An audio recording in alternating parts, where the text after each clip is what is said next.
Voici l'histoire du chien des villes et du chien des champs. Dans une ferme, cernée de champs et de bois, vivait un vieux chien de chasse, aimé de tous. Un jour... Que se passe-t-il là-bas? C'est Azor. Azor? Oui, le chien de la ville qui vient d'arriver pour ses vacances. Un chien? Il y a donc ici un autre chien et je l'ignorais. Tu as l'air tout heureux de ce compagnon inattendu. Certes, je suis vieux, vois-tu, et il est grand temps pour moi de me reposer enfin de mes nombreuses tâches sur quelqu'un de jeune. Es-tu devenu stupide, Ramina Grobis? Pourquoi ris-tu? Parce que je ne pense pas que tu pourras jamais te reposer sur Azor. Et toi? Je sais bien que tu n'aimes pas les chiens. Moi, tu me supportes par habitude et encore. Tu ne me crois pas, hein? Bien, viens. Et écoute. Voyons, mes amis, ne me serrez pas ainsi. Vous risquez de m'étouffer. Mais sans vouloir vous désobliger, je vous dis que votre odeur m'accommode. Oh, s'il te plaît, Azor, raconte-nous une autre histoire, s'il te plaît. S'il te plaît, Azor. Soit. J'habite une maison très haute et très belle. Un soir, ma maîtresse était sortie. Je dormais sur mon coussin de brocart. Tu étais seul? Certes, il faisait nuit. Dehors, l'orage battait son plein. Il y avait du tonnerre et des éclairs. Bien sûr. Mais si vous m'interrompez toujours, comment voulez-vous que je vous raconte mon histoire? Il a raison. Je dormais d'un œil, comme doit dormir un chien de bonne garde, quand soudain, mon attention fut attirée par un bruit étrange venant de la porte. Je me lève sans bruit et tapis derrière le ventail, je guette. Bientôt, les voleurs entrent dans la pièce. L'un tenait une lampe, l'autre un énorme revolver, peut-être même un fusil. Je bondis sur l'homme armé et le mordis au poignet. Il lâcha son arme en hurlant. Et après, il ouvre. Aucune difficulté. Ils avaient compris tous deux à qui ils avaient affaire. Aussi se tinrent-ils quoi? Sans un mot. Jusqu'à l'arrivée de ma maîtresse et des gendarmes. Quel courage! Je suis bien heureux d'avoir pour compagnon un chien aussi courageux que vous, Azor. Aussi ne vais-je pas tarder plus longtemps à vous offrir mon amitié. Qui est cet énergumène crasseux? Appelez ainsi fidèle, notre vieil ami. Peut-être est-il votre ami. Je ne vois aucune raison pour qu'il devienne le mien. Sur ce, je vais dormir. Bonsoir. Bonsoir, monsieur Azor. Que t'avais-je dit? Il est certain qu'un animal aussi courageux peut se montrer difficile sur le choix de ses relations. Courageux. Mon pauvre fidèle, tu es bien naïf. Je te promets de ramener cet Olibreus à de justes proportions. Il y a maintenant plusieurs jours qu'Azor vit à la ferme. Sans se l'avouer, les animaux commencent à être las de sa vantardise. Un jour, Azor se trouva nez à nez avec Ramina Grobis, le chat, l'ami de Fidèle, qui lui adressa le plus engageant sourire. J'espère, mon bel Azor, que vous vous plaisez parmi nous. Certes. J'en suis fort aise. Mais je suis étonné de ne jamais vous voir avec Fidèle, notre vieil ami. Ce pauvre est... Ah, là, mon cher. Vous faites fi bien rapidement d'une gloire ancienne. Fidèle est le meilleur chasseur à 20 lieues à la ronde. Et, sauf votre respect, je doute que vos talents en la matière égalent les siens. Vous plaisantez, je pense. En ai-je l'air? Alors, vous voulez m'offenser? Oh, je m'en voudrais. J'ai pour vous la plus vive admiration. Et je pense que si vous voulez nous prouver que vous êtes le chien le plus extraordinaire du monde, il faut au moins que vous vous montriez aussi bon chasseur que fidèle. Ce serait aisé si je savais où trouver le gibier. Et qu'à cela ne tienne, je me ferai une joie de vous indiquer le chemin.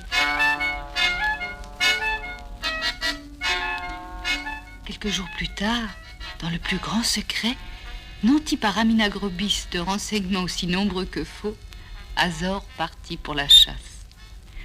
Dès qu'il eut le dos tourné, le chat se tordit de rire. Azor marcha longtemps. Il avait de toutes petites pattes et la route lui paraissait longue et difficile. De plus, il avait peur. Sans son orgueil, il aurait bien fait demi-tour.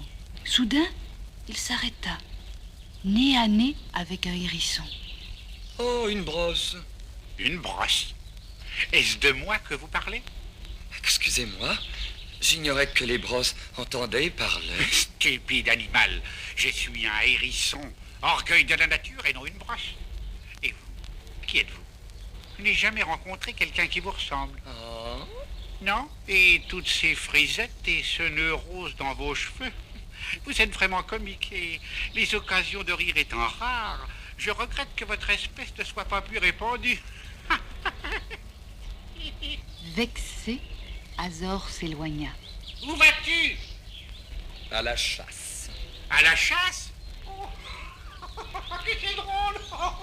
Tapis derrière un tronc d'arbre, deux animaux n'ont pas perdu un mot de la conversation.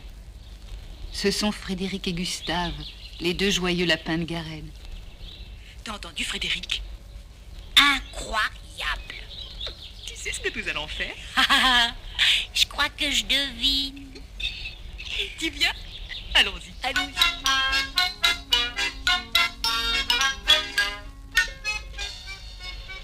Bonjour. Vous m'avez fait peur. Je vais dire que vous m'avez surpris. Oh, nous en sommes désolés. Seriez-vous le fameux Azor? Celui dont toute la contrée parle? Oui. Oh, rends-toi compte, Frédéric, quelle chance est la nôtre. Monsieur est bien Azor. Azor. Oh, permettez-moi de nous présenter. Lui, c'est Frédéric. Bonjour, monsieur. Et moi, je suis Gustave. Nous avons entendu dire, monsieur Azor, que vous étiez parti pour la chasse. Parfaitement exact, mes amis. Et que chassez-vous? Les lapins. Les... Oh! Qu'y a-t-il de drôle? Je pense à ces petits facétieux à longues oreilles qui ignorent que vous êtes à leur recherche et qui sans quoi trembleraient. À longues oreilles. Car les lapins ont des longues oreilles. Comme vous. J'espère que vous nous ferez pour l'injure de confondre. Nous sommes des dauphinivores. Oui. Comment aurais-je pu commettre pareille méprise, messieurs? Nous permettez-vous de vous accompagner, monsieur Azor? Rien ne pourrait me faire plus de plaisir.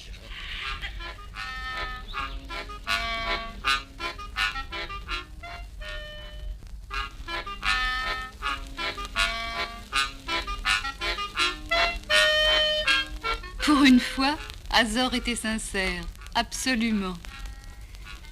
Après avoir traversé une prairie, ils pénétrèrent dans un champ de blé, où Frédéric et Gustave s'enfoncèrent. Et plus ils s'y enfonçaient, plus ils prenaient des mines inquiètes.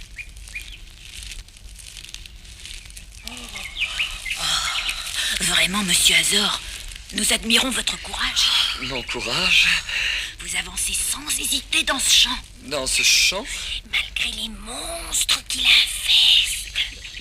Les monstres? Les loups. Mais, monsieur Azor, vous ne paraissez pas au courant? Non, je... Oh, tenez, il y a à peine 8 jours, les 120 chiens du baron de la Cartouchière ont été dévorés par 2 loups. 120? Deux loups? Oh là là! Il est vrai que s'ils étaient beaucoup plus gros, ils étaient beaucoup moins courageux que vous. Sans doute. Cependant, pour vous, mes amis, ne serait-il pas préférable de faire demi-tour? Pour nous? Oh non! Oh non, les loups s'attaquent pas aux dauphinivores. Oh non, ils aiment pas ça. Et puis, c'est impossible maintenant. Pourquoi? Gennaro Fisado est réveillé. Qui? Gennaro Fisado, le dragon. Oui. Il est trop paresseux pour faire demi-tour, mais nous serions obligés de passer devant lui et il nous dévorerait. Retournez si vous préférez le dragon au loup. Vous croyez que... Oh, faites comme il vous plaira. Nous continuons. Attendez-moi, je vous suis.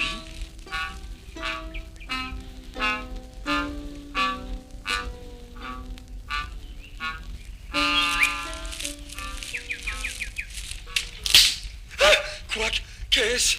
Silence. Qui est? Les loups. Au secours! Taisez-vous, malheureux.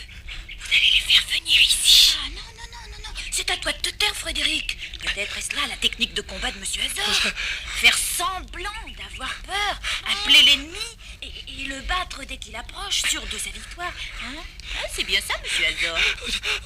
Oh non, oh non! Alors dans ce cas, mettez-vous vite la tête dans ce tronc d'arbre et n'en bougez sous aucun prétexte. Mais ils me verront. Vous ne les verrez pas. Pourquoi voulez-vous qu'ils vous voient? C'est vrai. Touché par la justesse de l'argument, Azor plonge la tête dans le tronc. À la vue du spectacle, les deux lascars éclatent de rire. Est-ce bientôt fini? Silence, malheureux. Vous allez vous perdre. Et Azor, tremblant, se décide à obéir.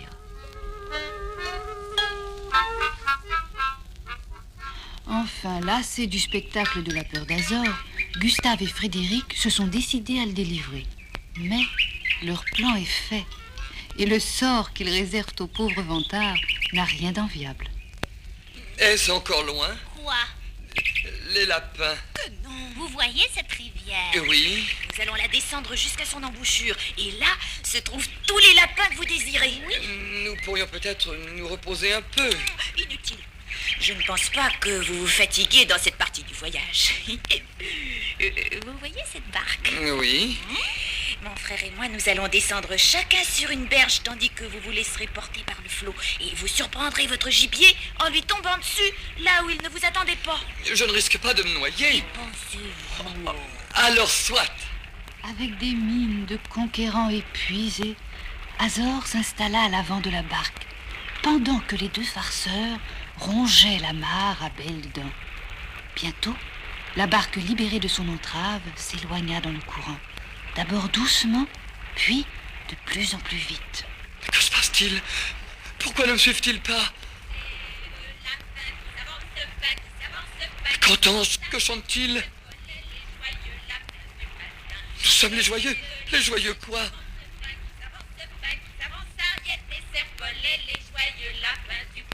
Oh, suis sot. C'était des lapins. Me voilà puni de ma vanité. Adieu ma maison. Mon poussin. Mon écuelle. Jamais plus je ne vous reverrai.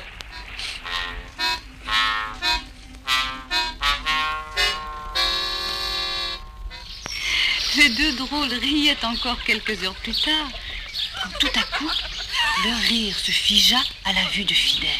Monsieur Fidèle. Oh, doucement. Fidèle, la chasse est terminée. Nous n'avons donc rien à craindre de vous. Il dépend, mes gaillards. Qu'avez-vous fait d'Azor? Azor? Oui. Quel Azor? Tu connais, toi? Écoutez-moi bien, messieurs les pitres qui s'avancent.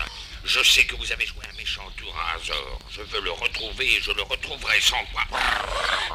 Sans quoi? Je me souviendrai avoir braconné dans ma jeunesse. Et là, mon Dieu, vous avez pitié, monsieur Fidèle. Nous l'avons seulement mis dans une barque. Il doit être près du moulin maintenant. J'y cours, mais prenez garde, mes gaillards, que je ne vous trouve pas sur mon chemin le jour de l'ouverture de la chasse.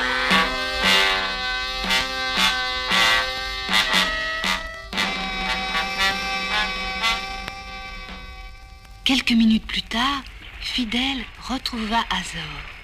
Il regrettait sa hargne, sa vanité, son orgueil. J'ai honte, Fidèle. Tu sais, j'ai très honte. Tu n'as pas à avoir honte, Azor. À la ville, je tremblerai sans doute devant des choses qui ne te font pas peur.